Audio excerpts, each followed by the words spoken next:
Hello, I'm Richard. And I'm not Judy. And this is the show that everyone's calling TMWRNJ. Well, they're not. They are, they just did.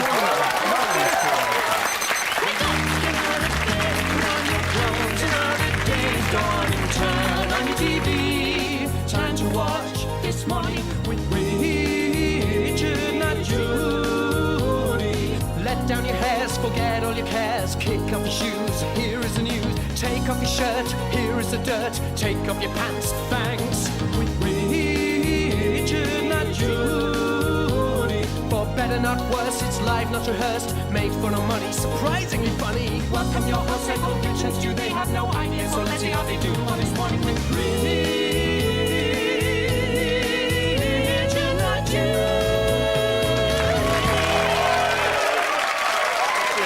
Just sit there nicely and be nice. Right, just play me a game. I've just got to do this. And then we'll get on with it, OK? All right, thanks. Well, I'm Stuart Lee. And I'm called Richard Herring, and welcome to the show that absolutely everyone is calling TMWRNJ. Yeah, well, they're not, are they? They are, So they they're just did it, Stu. You made them do it. I didn't. They said it was spontaneous. Before we start, we had a rather serious complaint about last week's show from the Broadcasting Standards Commission, and the BBC lawyers have told us that we're legally obliged to read out this letter that we received last week. Dear BBC, I am writing to protest in the strongest possible terms about the sketch last week in which I, Anthony Hopkins, a respected Oscar-winning actor, was implied to be harbouring repressed sexual desires for my co-starring actresses, desires which eventually vented themselves in a most disturbing and perverted way. I deny this completely, and as my good name has been sullied, unless an immediate apology is forthcoming, I shall be forced to seek legal advice. Yours sincerely, Anthony Hopkins. P.S. I am w***ing as I write. It's winking, Stu. Anthony Hopkins is winking as he writes that. It's got a sense of fun behind it all, that's the thing. Will you please welcome on the keyboards Richard Thomas. Musician and actor Richard is 33 years old and lives in rented accommodation near London's fashionable Elephant and Castle. I'll lay off, Stu. Well, you do. On the listings couch, husband and wife information team Joe Unwin and the actor Kevin Eldon.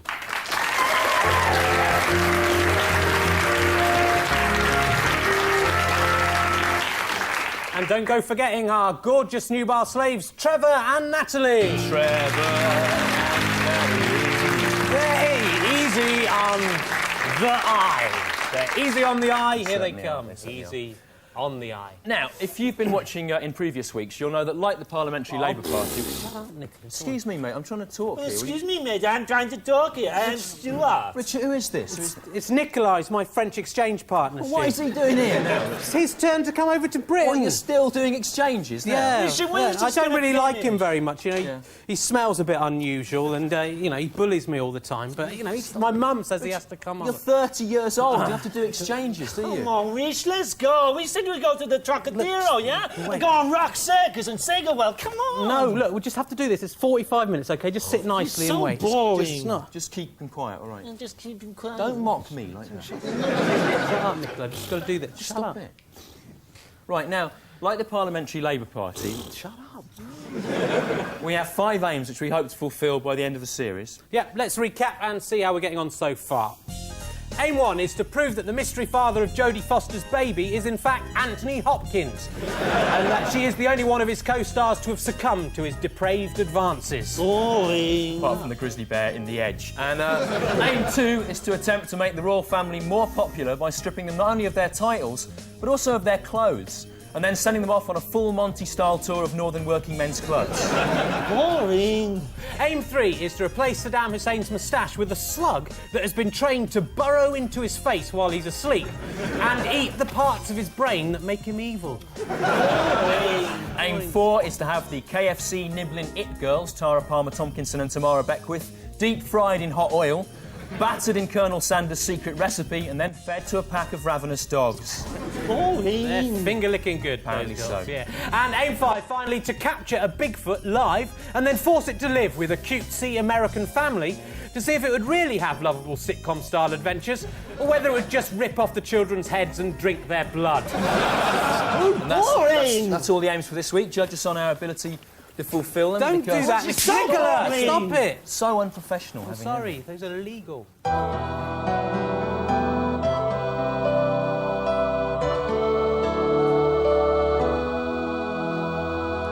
let us eat and drink and be merry, for tomorrow we shall die.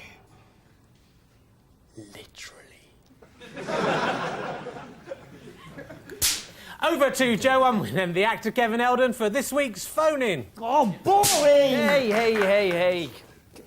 Stinking frog.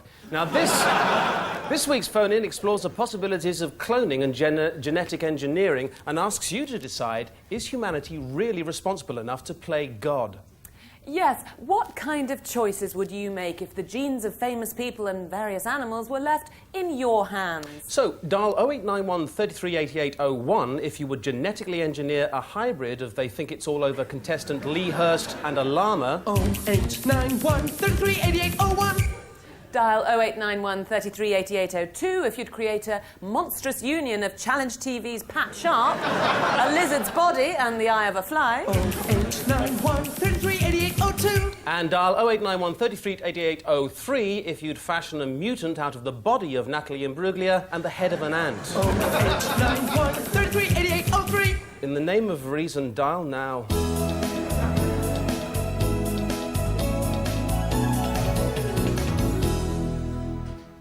And we should point out there that in all those instances, neither the animal parts nor the human body parts have been proportionally increased or decreased in size to match each other. Thus, you'll have seen there, Pat Sharp's head, for example, would be far too big for his body, his lizard body, and would drag painfully along the ground.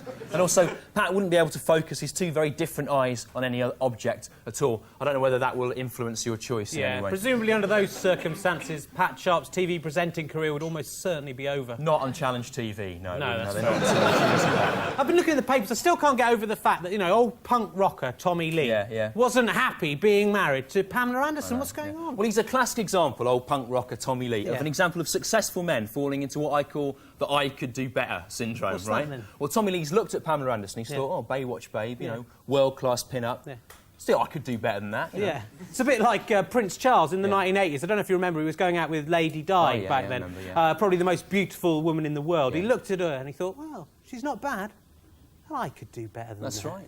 So Prince Charles left her and he started going out with a woman who looks like Iggy Pop's arse.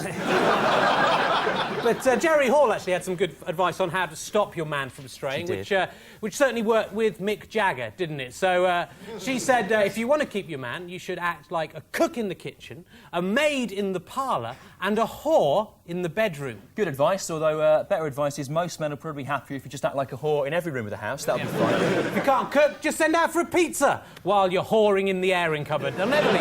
Or if you're a particularly good cook, just send out for a whore.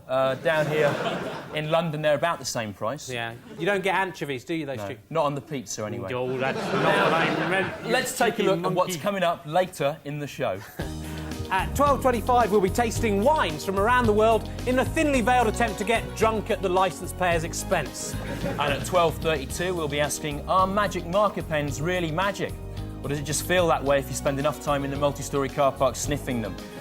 Don't do that, of course. At 12:40, we'll be talking to the lads who beat up Tony Blair's son and giving them the address of the sprout-faced little boy who does the video guru reviews on Live and Kicking. And Rich did mean to say the video guru reviews. I did, I meant to say that. You're wondering. He makes me so angry, Adam Ice-Stew. Can't even speak. I can't speak. And at 12:30, we'll be asking Oasis wildman Liam Gallagher how it feels to be considered a thuggish, uncouth yob, even by Australians. Right, now, last week we asked you to send in your ideas as to what might be in the Millenium Dome as a way of honouring the historic occasion that is. Your Millenium Dome diagrams varied wildly in quality from this detailed and complex image, courtesy of Helen Lee of Wimbledon, which uses colour and glitter to startling effect, to this hurriedly executed doodle from Natalia B of Wimbledon, which is so simple it seems contemptuous of all representational art and is rubbish. Our favourite one, though, was this one, where there's I don't know if you can see that, there's a large inflatable vagrant representing the spirit of freedom gone wrong. And an exhibit there in which the twin worlds of politics and fairs are combined in the Enoch Powell ball-in-mouth game. And it's artist Jason Richardson, who is 36 years old but still thought this was worth sending in, is this week's King of the Show!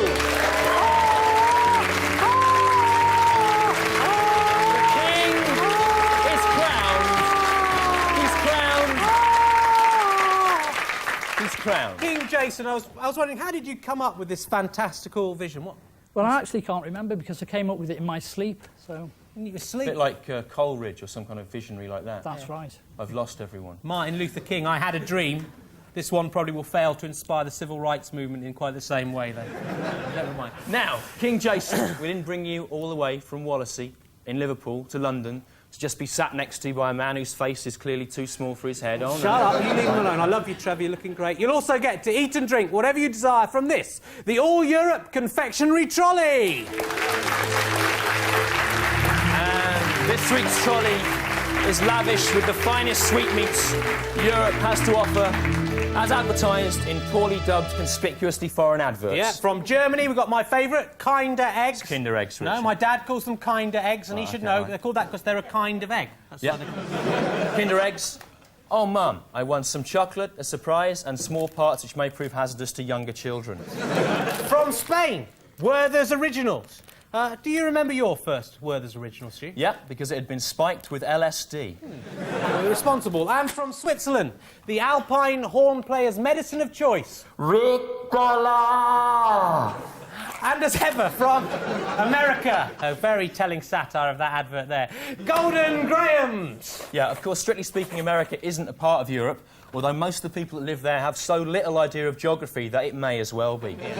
Graham's there, I notice, are still bearing the advertising slogan, can you handle the taste? Can you handle the taste, Stu? No, because taste is a metaphysical concept and thus cannot be handled. Boycott Nestlé on philosophical grounds alone. And let's see if our king, for all his royal might, can handle the taste of Golden Grahams. Eat them! Eat the Grahams! Eat the Golden Grahams! Eat the Grahams! Force them into his kingly mouth! Eat the Grahams! Oh, it doesn't look good! Oh, can you handle the taste? No, they're foul. They're foul. The king has spoken. Hey. Well, they live in your body and they're lots of fun, but they all need each other, one for all and all for one. They come out your belly button when you're asleep, and over to organ and they sneakily creep. But Lily Liver, Henry Hart, Barry Bladder and Beryl Brain. Yes, it's time to meet the organ gang again. Who's in Mr. Cosgrave's pedal bin today? Why, it's Lily Liver. Hello, Lily. Lily Liver lives in Hepatic Artery Avenue, just round the corner from Lionel and Lenny Lung, and right next door to Jean-Paul Gallstone's bouncy bladder castle. Please, Lily, for me, no. It's clever Beryl Brain and that cheeky liquid waste storage organ Barry Bladder. Excuse me, I'm just off to the toilet. Lily is refusing to eat. She says she's fat. I'm not eating anything ever again. So I am trying my darndest to cook her something so delicious that she will have to eat it. Do you all want to help? The organs worked furiously to prepare a dish that Lily would eat. They baked and they fried and they whisked and they chopped, apart from Barry Bladder, who just drank any available liquid. I'm just off to the toilet. But every time a dish was ready, the preparations stopped as they took the food to Lily. No!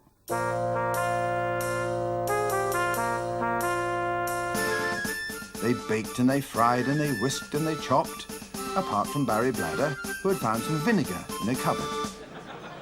I'm just off to the toilet. Until the next dish was ready. No, I don't want it. I calculate that if Lily doesn't eat something soon, she will die in 32 minutes. And when Lily Liver dies, all her friends die too. Will our pals convince Lily to eat something for the good of everyone? Or will they let her die? Hence the title, Liver Let Die, you see. Find out in a few minutes' time.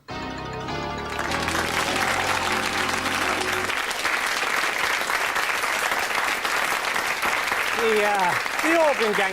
Do you like the organ gang, King Jason? Not really, no. It's a bit weak, I think. It's a bit weak. There we go. See, it's live, straight from the horse's mouth. He's a real person with a real opinion.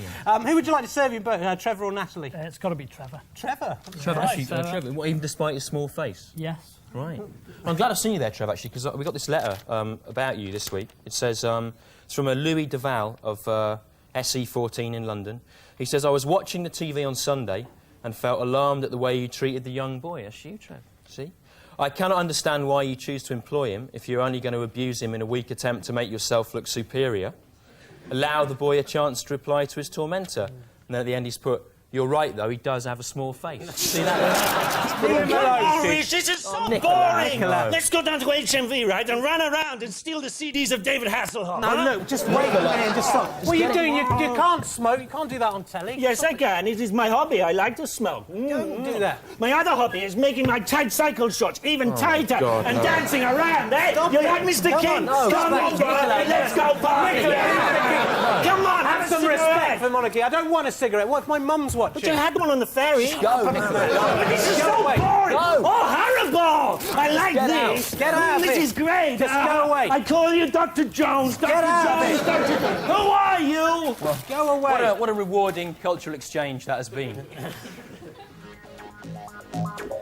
Like all mothers, Mother Nature is a whore who will entertain the most obviously unsuitable stranger from off the street, bringing them into your home and saying they're your uncle, leaving you confused without any real father figure to rely on.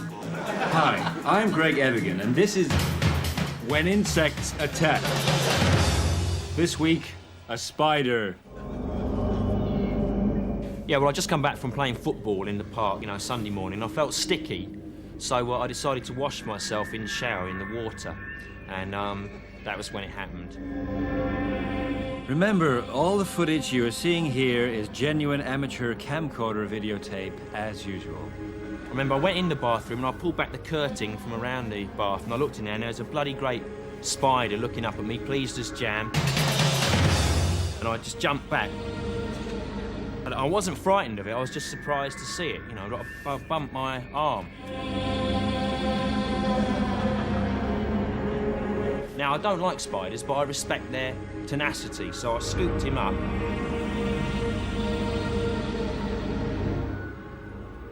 And little fella, and I took him out, just chucked him away in the street like that. My arm hurt afterwards, though, for a bit.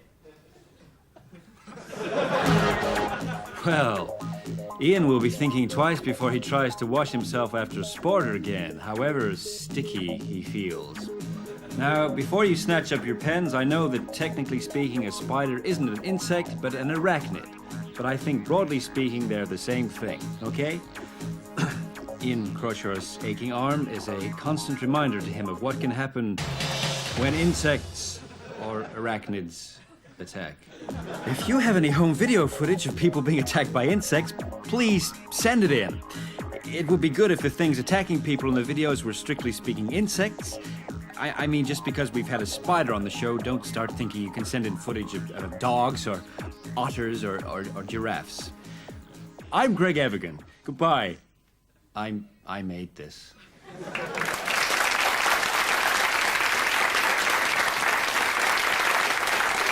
Greg Evigan there, of course. Also appeared in Tech Wars. Many people have reminded us. This was another top submission from our Millenium Dome competition. Daniel Stirrup of New Cross sent this in, which is modelled on the head of fat singer Buster Bloodvessel. That's right.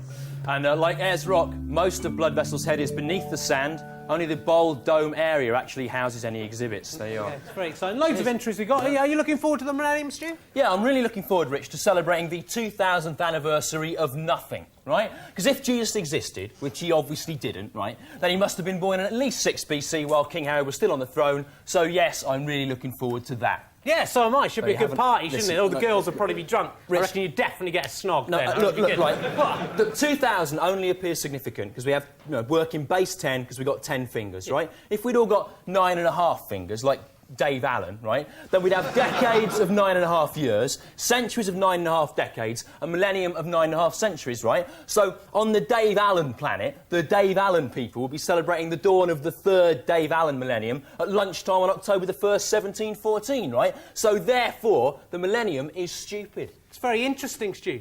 We don't live on that planet, though, do we? It's We live just a on the metaphor. planet Earth, don't Just we? a metaphor. I'm glad we do. I respect their traditions and Doesn't everything, exist. but I'm glad It's we just a metaphor. live here. Because, you know, it's the year 2000. 2000 is I'd not have missed 1714. Just because a number's got loads of zeros in it doesn't make it significant. Doesn't mean anything. Of course it does. Doesn't. What are you seriously trying to say, then? Yeah. That when you're in your car with your mum and dad, right, and the mileometer's just coming up to 50,000 miles, right?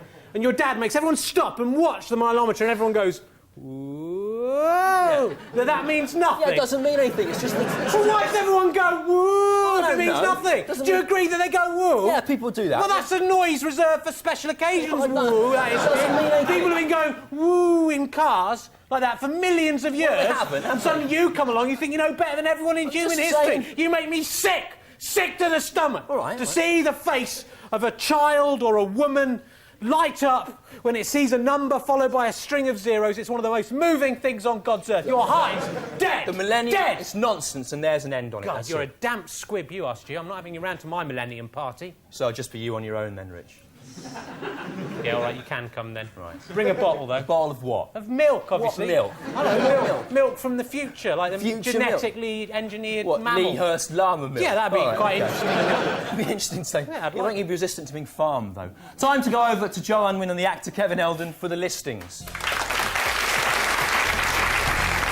Thank you very much. And remember, if your relationship is floundering, perhaps like Tommy Lee and Pamela Anderson, maybe all you need is a bit of a day out at one of our recommended events to cheer yourselves up. And that's something we'd know about, is it? Just do your little bit. First, this week, a dog running around. A dog will be running around in a park or a piece of wasteland near where you live at some point over the next few days, I expect. So why not go and look at the dog and try to imagine what it might be thinking about? Food, probably, or other dogs, or maybe an unusual smell that it has smelt. This free event runs continuously and is open to everyone. Oh, lordy. And what about this? Yeah, my face. My face will be on the front of my head all the time, forever, from now on, and ever shall be. If you would like to look at my face, then find me and then look at my face. Or video my face speaking now, and then you can look at my face as much as you want, whenever you want, however you want. So that's my face, the front of my head, all the time, forever. You disgust me. Yeah, maybe that's why you stick around. And now it's time for an update on your calls. We've had 301 calls so far. 27% of you would like to see Lee Hurst's head on a llama. 31% favour the Pat Sharp lizard's body fly's eye option. And 42% are behind the Natalie Imbruglia ant's heads choice. That's coming along nicely. Hey, guys, I was just thinking, I'll tell you whose head I'd like to see attached to a llama. Would it be Tony Blair? Yes, yes, it would. Yes. Remember there also, that is a normal-sized ant's head on top of Natalie Imbriglia's body. In fact, it's doubtful whether Natalie would be able to get enough air into her human-sized lungs through the tiny ant's throat, resulting in all sorts of respiratory problems. Yeah, still, though, it's amazing what scientists can do these days, up isn't to it? a It's point, an amazing thing to be able to make that. Something like the ant-headed Natalie Imbruglia, right, that raises more questions than it answers, doesn't it? No, it does. I mean, if you had a thing, right, with Natalie Imbriglia's body and an ant's head, does it think and reason like an ant, right? Or does it think and reason like an ex-Australian soap star who wants to be Alanis Morissette? Well, Stu, it thinks and reasons like an ant, obviously. It's so obvious. Even a lamb would know that, Stu. Don't patronise me, don't. It's obvious, which is a good thing, actually. Because if you saw the Natalie Imbruglia ant head thing coming down the street, you could just run out quickly, lay a trail of sugar out and lure it into your house. For who knows what kind of malarkey you get up to. What are you saying? An ant-headed Natalie Imbruglia doesn't bear thinking about. Well, you don't look at the mantelpiece when you're stoking the fire, do you, Stu? What are you saying? Well, what I'm saying is you don't look at an ant's head when you're having sex with it, do you? Sick. Come on, everyone knows. Sick. I'm not. I'd ask you this question. Who is the real sick man in this so-called society? Is it the man who lays a trail of sugar out to try and lure Natalie Imbruglia with the head of an ant? Yeah, and the mind and personality and instincts of an ant. Exactly, Stu, Lure her into his house to try and pleasure himself with her in whatever way he desires. Yeah, before the little oxygen supply runs out. Yeah, maybe, possibly, or maybe not. You know, as long as she's still warm, that's the important thing. You're sick. Or is it the businessman in his suit and tie, having sex with the same woman, his wife, Every day of his life for 40 years. Yeah, thanks. Well, it's the first one. It's the ant, you know, head, lure, sugar... No, wait, mate, I made a mistake. No, wait, I made a mistake. Who's the real sick man? Is it the ant, Natalie Imbruglia, lure, sugar man? Or is it the bloke who dresses up as Big Daddy and tries to get children to bounce on his stomach? Well, it doesn't matter. They're both you, aren't they? It doesn't make any difference. Didn't think it Well, through. think it Well, I through didn't next time. think You it should have through. thought it through. I did not think it through.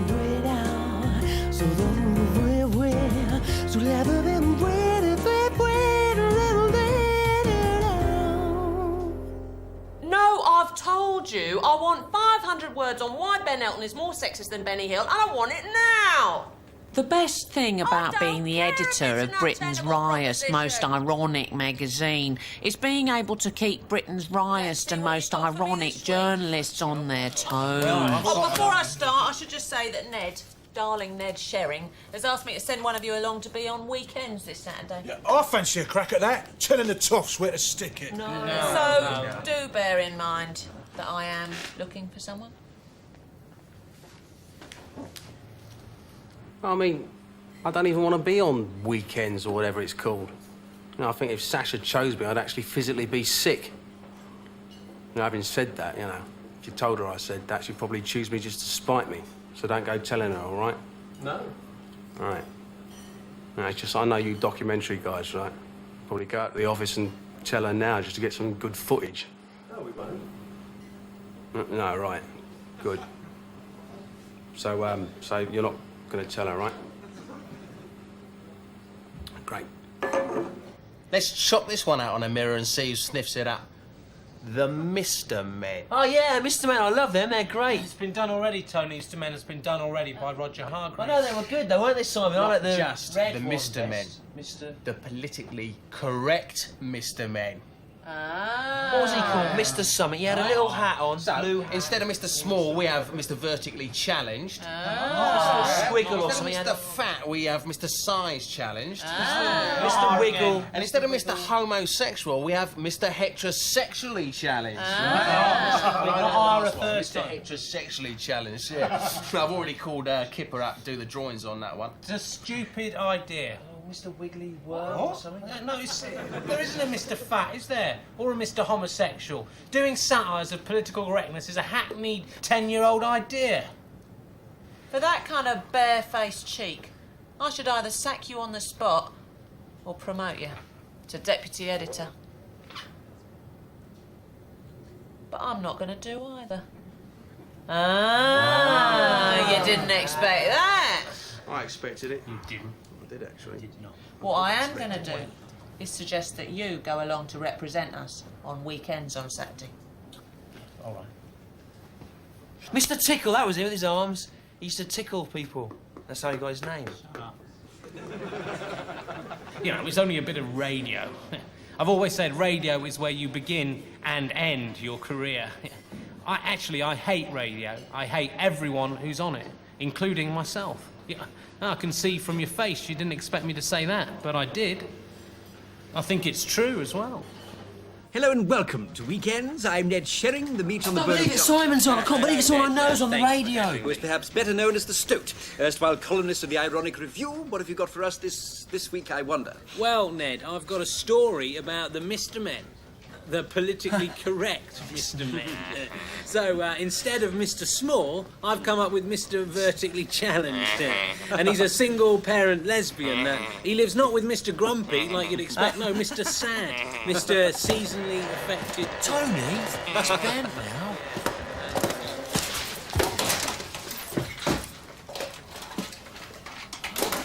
Great hit.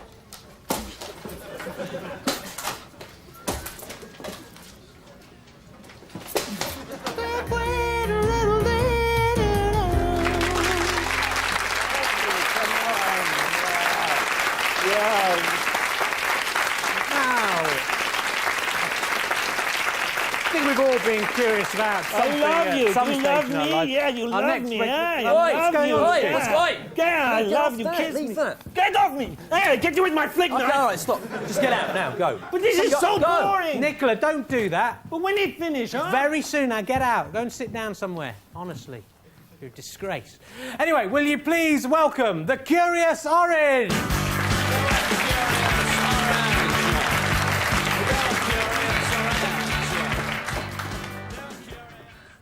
Mr. Stew. Hello, Mr. Rich. I am Curious Orange. Great, and what are you curious about this week, I wonder?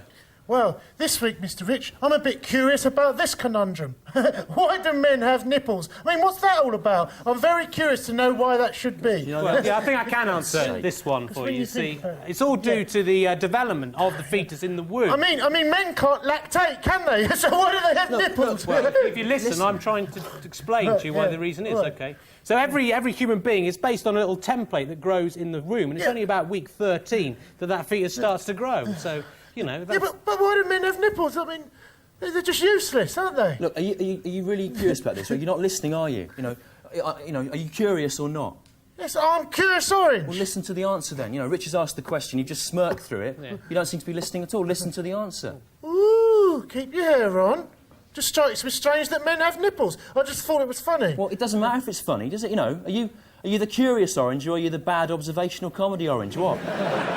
I'm Curious Orange. Right. Just listen to the answer then, OK? So it's all to do with this template from which either a male or female child can grow. And so that takes 13 weeks before the thing gets decided. Will you stop doing that and just listen, right? And then that's why men have nipples, because nipples exist on the template. Don't do that. No, that's the answer, because it's on the template. Is your curiosity satisfied now, Curious Orange? Yeah. Well, is it or not? Yes! Thank you very much, Mr. Stew, Mr. Rich. Good. Ladies and gentlemen, the Curious Orange. So rude, it's so rude. It's really changed. It's gone to his head, hasn't it? What do you mean by his head? I don't know. What, that there? All of him, I think. Don't really know. The non-believer said, "I do not believe God exists because I have not seen him." The wise man replied, "And do you believe that oxygen exists?" "Yes," he said, not noticing the trap I had set for him. "And yet," I concluded, "you have not seen oxygen, have you?" "No," he said, "but scientists have through very strong microscopes or something." "Oh, my poor fool," I responded, "that is different." And although he tried to pretend otherwise, the mote fell from his eyes, and he believed.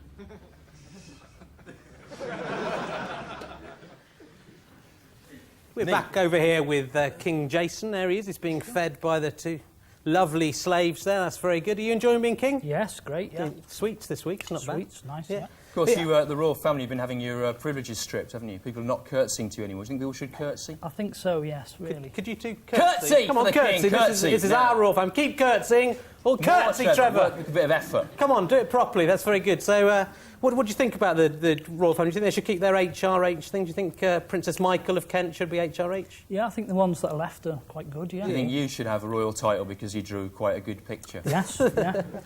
King Jason King. Jason King, that would work well, wouldn't it? Yeah. Has anyone made that connection before? No.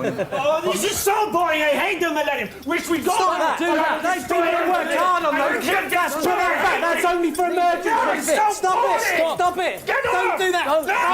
Don't turn it on. Don't turn it on. Get him off. Get off me. I am Roger Crowley, the wickedest man in the world. Wicked is as wicked does. On Tuesday, I threw doped bread into my garden and watched as the birds that ate it fell to the ground. Let the mayhem commence. As the birds slept, I tied bits of string from their feet to my hands. Soon the birds would wake and carry me aloft over my neighbor's garden thus. Mr. and Mrs. Rampton at number 19 would have no option but to worship me as a god. Unfortunately, when the birds woke, instead of rising as one, they became enraged and pecked at my face and eye. My avian scheme had failed. But imagine if it had not. What wickedness there would have been! Oh yes, one day you will all see my power.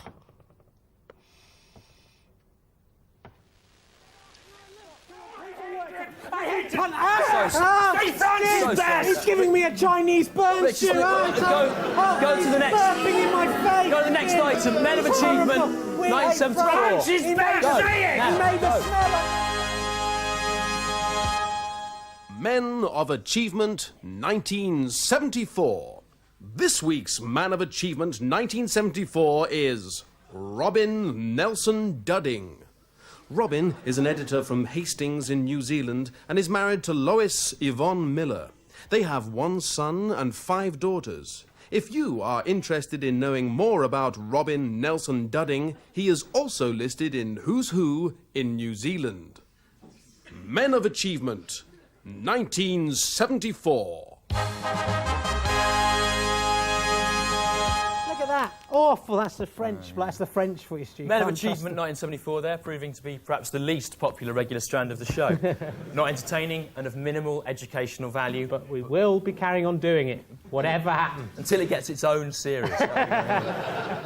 The new millennium... Stop that about the millennium. It's important. I want to go on about the millennium. It's very important. It's a very important time because a lot of people think the new millennium is the time that the new Jesus will arrive. What do you mean by the new Jesus? What do you mean he's by like the new Shmoo, right? But he's more Jesus-y, and he does magic tricks instead of going... Okay, I see, yeah. But, you know, in fact, a lot of people are actually saying about Jesus that he's already here, kind of looking around wisely. Maybe he's sitting here on this sofa now. What are you saying now? You have to suffer, Stu. I'm not saying that I'm Jesus, Stu. That is for other people to say. Rich, you can't keep suggesting you're God's representative on Earth. Stu, God is my father, who Art Garfunkel believes in as well, so he must be real. You don't look anything like Jesus, do you? My poor fool, my poor lamb. It's not do you not see? What? For it is written, Stu, they will not recognise him when he comes. You didn't recognise me, so I must be Jesus. Yeah, I did recognise Quid pro quo. It works out. No, remember this morning when someone with a high-voiced Spanish accent tried to ring you up and sell you an orthopaedic bed, remember? Yeah. Hello, Mr. Lee. Do you want to buy an orthopaedic bed? I am Spanish. Yeah. That was you. Yes, but you did not recognise me when I called. Yeah, I didn't recognise you because you had a high voice doing a Spanish accent. You didn't recognise me because I'm Jesus. That's why. Like that. Do you remember about a week ago you were sitting on the tube and a man dressed as Darth Vader sat down opposite you going... That was me, Stu. Yeah, but you didn't recognise me. You were dressed as Darth Vader. No, it's because I'm Jesus. That's why you didn't recognise. Do you remember about a month ago you were walking through Finsbury Park and a man leapt out of the bushes wearing nothing but a hockey mask in a state of priapic excitement, Stu. And leapt out and went, whoa, like that. Do you remember? Yeah. That was me, but you did not recognise me when I came. I did recognise you when you came, Rich, but I thought it was best not to draw attention to the fact, because I felt the resulting publicity would harm both our careers. Well, they sometimes recognise Jesus, so I am still Jesus. I am. No. I'm Jesus. No. I am.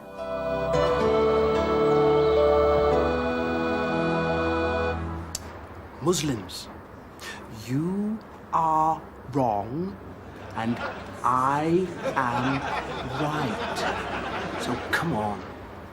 Join our lot. Hey!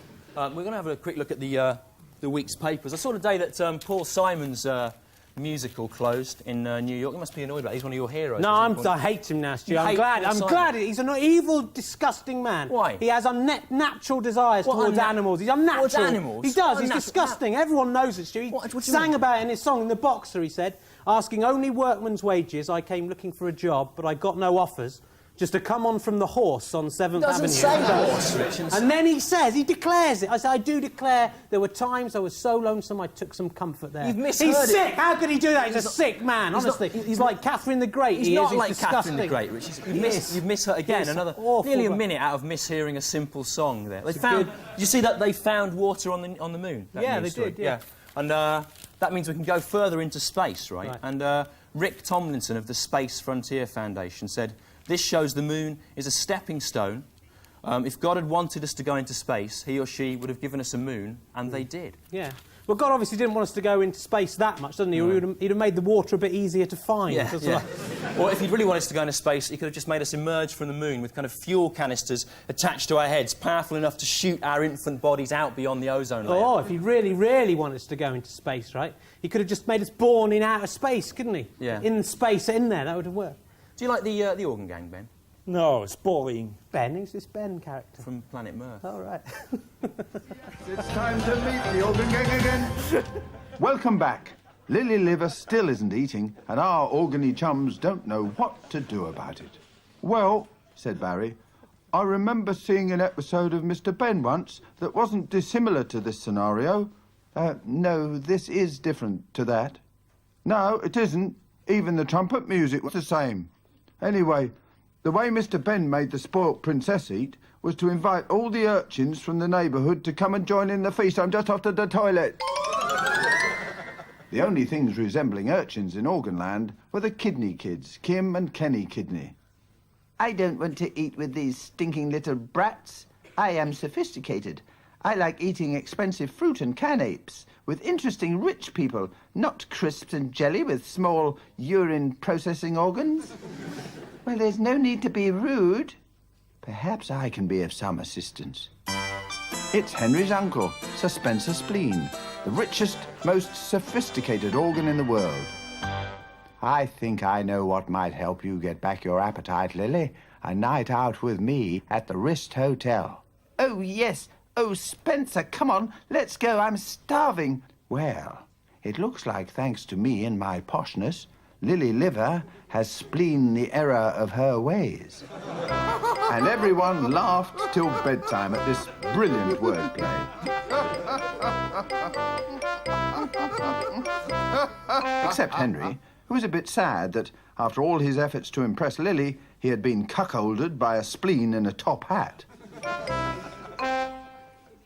So, did the Wrist Hotel live up to your expectations, Lily?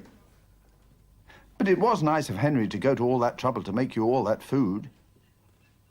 So, I suppose what we've learned is that, given the choice, girls will choose blokes with money every time. And are more likely to get them if they are dangerously thin. Goodbye, Lily.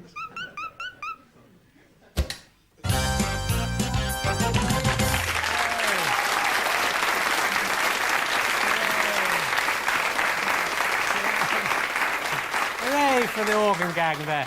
That is the end of the show. Just time for the results of our phone poll. And here are the results. 25% said they wanted to see Lee Hurst's head on a llama. 31% wanted to see Pat Sharp's head grafted on a lizard with a fly's eye. And the winner, 44%, wanted to see an ant's head on the body of Natalie Imbruglia.